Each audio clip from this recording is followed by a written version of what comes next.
Today I'm going to show you how to correctly upgrade a set of gears for your M3, 5 or 6, but I also specialise in doing electronics.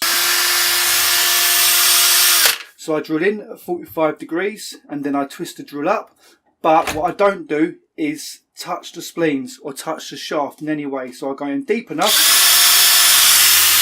and lift it up. And there we go. We just need to remove this lip and the lip around the top. It's very important that we don't touch the spleens. Okay, so I'm just going to finish removing the remainder of the lip by hand. So it's flush. You can now fit the shaft onto the half gear, and I'm going to do this by hammering it onto the half gear. There we go. Okay, now we're going to drill the part.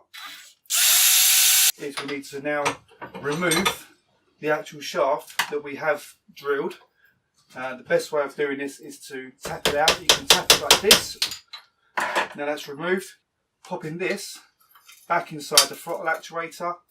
I'm putting the washer back on, and now I'm going to put a little bit of glue around those spleens. Apply a little tiny bit of glue, and I'm just going to rub it around those spleens. This glue you should receive in your kit that you've bought from me.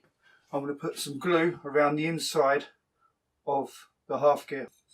When fitting the half gear, you line it up with the spring, the hook on the spring, so it slots into the half gear. You then rotate while holding the tab at the bottom. You rotate the half gear one full turn and you push it as hard as you can onto the shaft. Now, I've only got it a quarter of the way onto the shaft. The reason being is it is quite tight. So I'm going to finish just hammering the half gear. Grab the pin with a pair of long nose pliers. I'm going to slide the pin in, and you will need to hammer the pin into the shaft. This ensures it's been glued and it's been pinned. Now, last of all, it's all on there. Just check that you've got some play. That play is quite important. Okay, if you find that there's no play after you've fitted the half gear, you can simply fix this by tapping the back of the nut, put in your full gear and put your board back on. As I said, but if you do get problems with electronics, that's what I specialise in. Thanks for watching.